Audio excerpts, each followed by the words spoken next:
Enjoy the Silence, but she always reads.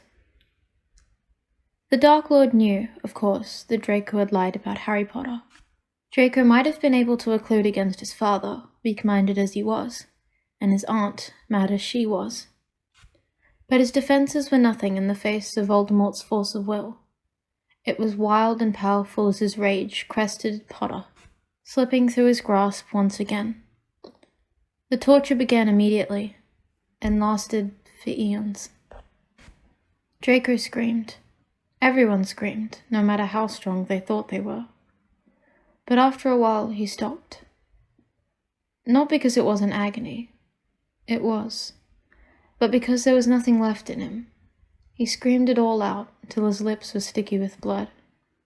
He couldn't beg for mercy because Voldemort didn't have any, and he couldn't promise obedience because they both knew Draco would do it again. 1,000 times over, he would let Potter go. So Draco lay, writhing in agony, but utterly without regret, and held on to his sanity with the knowledge that, with this one lie, he had voiced the most important words he would ever speak. Draco survived the war, thanks to Potter. How many times could he be saved, Draco wondered, as Potter gripped his sweaty hand and hauled him out of the fire. He survived the war, and he survived the trials, and he even survived coming back to Hogwarts. He was faintly stunned McGonagall would have him in the building, given what he'd done. But she stood, stalwart and straight-lipped as always, and welcomed him personally, along with every other returning 8th year, as though he was like any other student. He got a tattoo near the end of the silent school year. He apparated into Glasgow on a Hogsmeade weekend and found a tattoo shop. It was Muggle, clean and neat, with benches arrayed under art-covered walls. Draco sat under the needle without flinching, even though his tender skin was painfully red by the time the artist was finished, and held up the mirror for him to look at himself, newly marked. Pansy saw it and smiled. She kissed him on the mouth and said, "I love it, darling. And fuck the rest of them." Then she sat close to him, between him and the fire, and when she overheard a 7th year whispering slanders against Draco, she snapped loud enough for the whole common room to take note. "You should be personally glad that Draco's not speaking, Letitia, because he wouldn't need to use a curse to eviscerate you."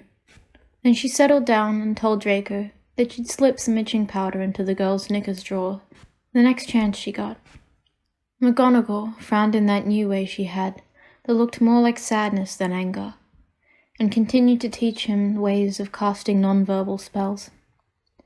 Potter just stared with those newly darkened eyes of his focus dropping from Draco's face to his throat, to the contrast of black ink on pale skin, always watching.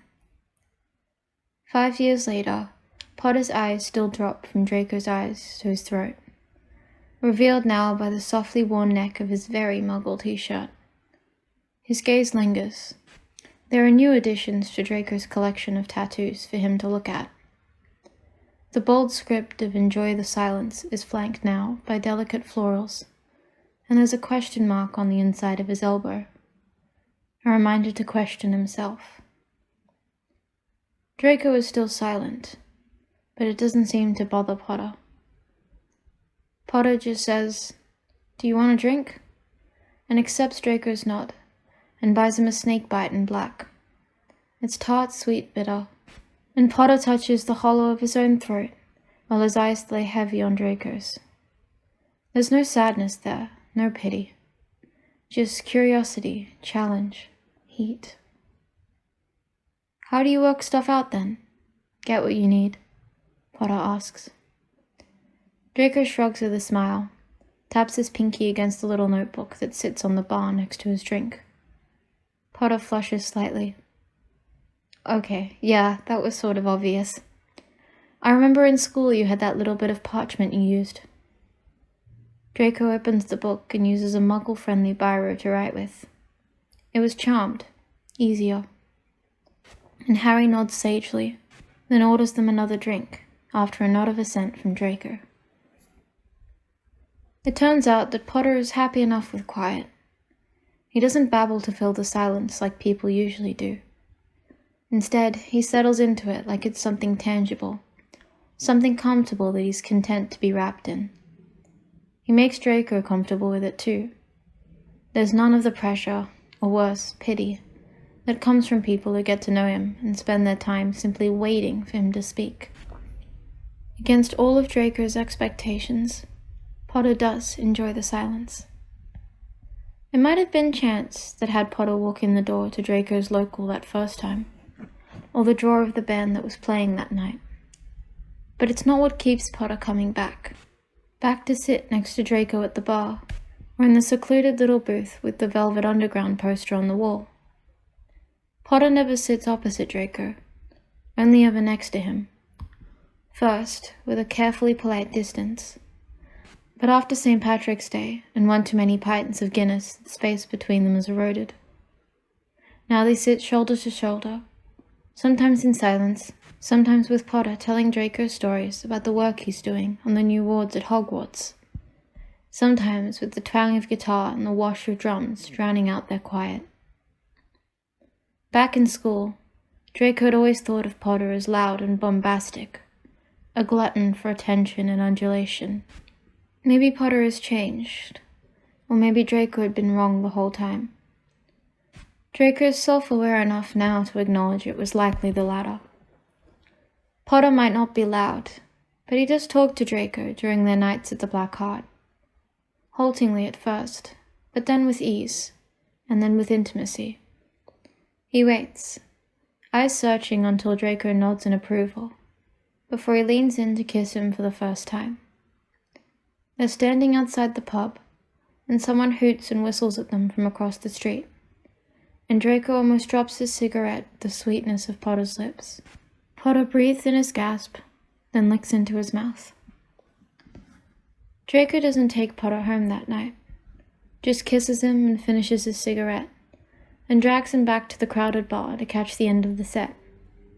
The drummer in the band tonight is a friend from the record shop on Inverness Street. Draco had promised he'd buy him a drink after the gig, and Draco keeps his promises these days. So he writes his address on the back page of his notebook, tears it out and folds it before tucking it into Potter's pocket. He lets his fingers linger, feel the warmth of Potter's thigh through the fabric of his jeans, and wonders what kind of underwear he has on. Draco's flat is in the wizarding end of Camden. It's small and messy and everything Draco wants. Harry doesn't try to hide his curiosity as he looks around at Draco's things the first time he visits. He runs his finger over the colours of the wall, reads all the titles of the books on his shelves with his head tilted to the side. Draco lets him snoop for a minute before he touches his shoulder and nods towards the kitchen, making a drinking motion with his hand. "Yes, please, whatever you're having," Harry says. Draco brings him a fire whiskey and sits on the sofa, watching as Harry looks his fill before he holds his hand out to beckon him over. He comes easily enough. Maybe he's convinced by the raised eyebrow. Maybe he just wants to sit next to Draco. "I like your flat. It suits you," Harry says, and leans his head against the back of the sofa. The dark mass of his hair looks good against the tartan blank Theo had bought him on his last visit. He'd got it while island hopping in the Outer Hebrides. Harry looks good here, with his too big jumper and his too tight jeans and his just right smile. Draco leans his head back too, and tilts it so he's looking at Harry's profile. Lamplight makes the planes of his face glow. The little bump on his nose that Harry put there, the fullness of his mouth, the curve of his throat, his Adam's apple, all of them are gold-touched. Draco wants to trace every line with his fingertips. Harry lets him look, sips his drink, then turns his head to face Draco. "I had a thought." He stops, a sudden restraint that surprises Draco. Harry doesn't hesitate around him much anymore. He doesn't hold back much of anything anymore.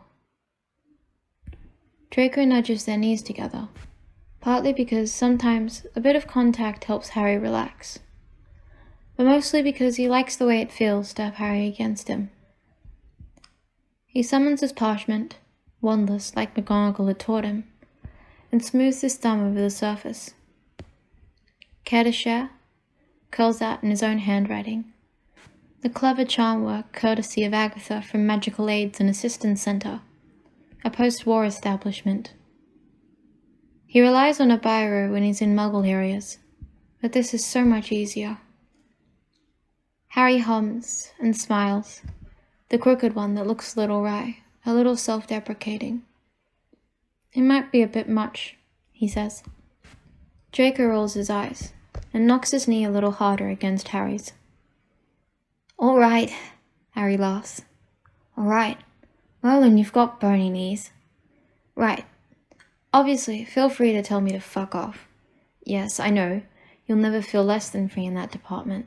But how good are you at legitimacy?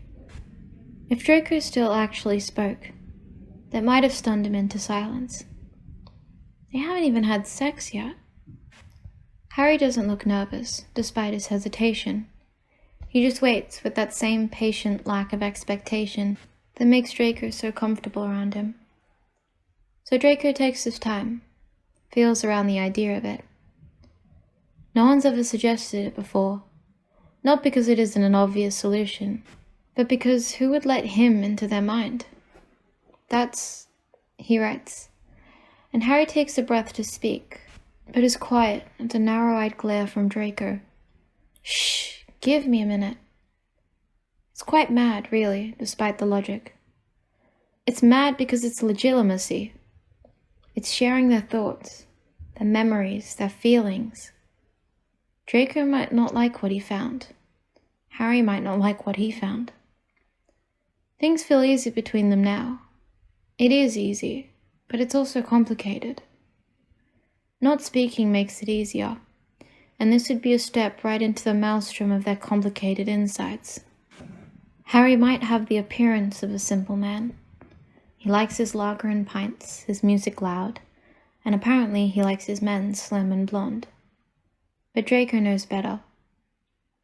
That's a bold suggestion, and no, before you ask, I'm not surprised you're bold. He paused, his thumb brushing the parchment, an enchantment waiting for him to commit to his line of thought. How good are you at occlumency? Oh, absolute shit. Draco doesn't bother trying to stifle his laugh, only rubs his hand over his eyes and then peers at Harry. He's sitting there, smiling, and perfectly relaxed at the notion of letting Draco rummage around in his head, just so they could speak without a piece of paper between them. Might be weird, Draco writes. Might be bad. Harry turns, tucking his knee under him so he can face Draco properly. We don't have to. I just thought it'd make it easier for you. Easier for Draco. So, you're happy to keep it to parchment and notebooks? Draco asks. Yeah, I am, Harry says, and then he reaches out and touches Draco's bottom lip with one callous thumb. I had worried about when we'd have sex. Draco nips at his thumb, for the presumption. Yes, when? Come on. Harry laughs, and then sobers quickly. I was worried about what would happen if I did something you didn't like. But I reckon I can be confident in your abilities to convey your opinions, parchment or no parchment. Draco agrees, and climbs up onto Harry's lap to show him how much. Ready? Harry whispers. Draco nods, and gentles his grip on his wand, and then casts, silently like always, Legilimens. Harry's thoughts are quiet, and there's a flicker of a memory of Snape's angry face, but that's quickly brushed aside by Harry, and in its place comes a gentle wash of memories and thoughts, and every single one of them is about Draco. Draco's tattooed throat, pale and framed by his school shirt, accompanied by the shock swell of Harry's sudden arousal and curiosity. Draco's hand around a pipe at the pub, beer-scented air and rolling drums, and a sense of comfortable familiarity. Their first kiss, smoky and new, and thrilling from Harry's perspective. That evening on Draco's sofa when they'd first discussed this, the way the lamplight had hit on his blonde hair, the feel of the blanket under Harry's back, the feel of Draco's hands on him, the feel of Draco's mouth on him. "Straight to the good stuff, are we?" Harry asks. And their mouths are already so close. Draco knows you don't need proximity for the spell to work, but he wanted it. Needed it, maybe. So Draco kisses him, and the pleasure of it echoes back and forth across the silk-soft shoreline of their consciousness meeting. It washes over Draco, and he feels it as it draws back into Harry. One of them moans, but both of them mean it. After a while, it becomes normal. Harry asks him what veg he wants with dinner from one aisle of the supermarket, and Draco answers silently while he picks up a baguette from the bakery section.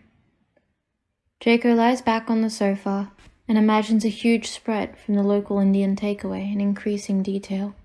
Sight, scent, taste, until Harry cracks and grabs his wallet. Harry begs for more, and harder, and Draco gives it to him. Sometimes, it's as complicated as Draco had worried it would be. The war is over, but the hurt isn't. Not all of it. Not all of the time. Bubbles of anger and fear and desolation rise from the depths and pop, desperate and crushing, in the middle of a film or a walk or an argument.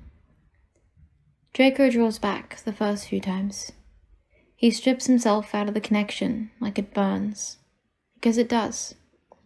It hurts to remember. It hurts to have Harry see it, almost as much as it hurts to see what Harry has lived through. It's Harry who pushes through, of course. The first time he casts Legilimens on Draco, it's halfway through a film. One about a man with a vest on, and bare feet, and loads of guns. And Draco has just thrown himself out of the spell, because Harry had suddenly remembered what it felt like to walk over broken glass. Draco was already writing, "I'm sorry, I'm so sorry. I didn't mean to look at that," on his parchment, when Harry casts and breezes into Draco's mind. Cool and calm and not angry. Not one bit. "It's okay, Draco. It's okay. I don't mind you seeing, but I trust you." Silence reigns in the wake of that. Harry looks surprised at his own daring, for the trust or for the admission Draco can't tell. And Draco is aware his own mouth is slack. He swallows and looks down where Harry's hand covers his, and that awful scar is still bright white on Harry's skin. And Draco knows that despite Umbridge, despite everything, Harry is the truest person he knows. He wouldn't say it if he didn't mean it. Harry is still lingering in Draco's mind, in that quiet way he has. So much more accomplished in Legilimens than he gives himself credit for, though admittedly he had learned to measure himself against Voldemort when he was just 15. So the bar had been unfeasibly high, and he's still not adjusted to be really quite good. And Draco closes his eyes to feel him better. Pansy had asked Draco to explain what it was like, the first time he told her that he and Draco were using magic this way. But he couldn't. It was nothing so tangible as soft skin at Harry's wrist, or the heat of his body, or the warm crinkle of his smile. Privately, Draco thought of it like standing on the beach, and feeling the sea brushing against your bare toes, a delicate touch from a source vast enough to wash cities away. That's what Harry was like. Draco leans forward, until his temple rests against Harry's shoulder. He breathes in the smell of him, all warm and clean.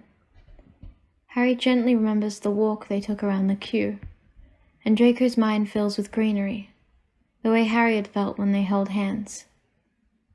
It guts him sometimes that he can't go back and make himself better, earlier. He wishes, and Harry knows he wishes, but both of them know now that this is all they have, and they're lucky. Draco's luckier than he has any right to be. He kisses the bump of Harry's shoulder through his t-shirt, then scoots back to the other end of the sofa and pulls Harry's feet into his lap. He runs his thumb against the arch of one foot, and Harry tilts his head to watch, eyes cat-like with pleasure. And Draco smiles, because this is now, and this is him being better than he was. He can't go back and carry Harry over smashed glass, but he can rub his feet, and remember the scent of the roses for him, even though it's winter. Draco, I bought some custard tarts. Where shall I stick them? Harry doesn't have a key yet, but he doesn't need one either. Draco spells his door locked, and he adds Harry to the wards far sooner than he cares to admit.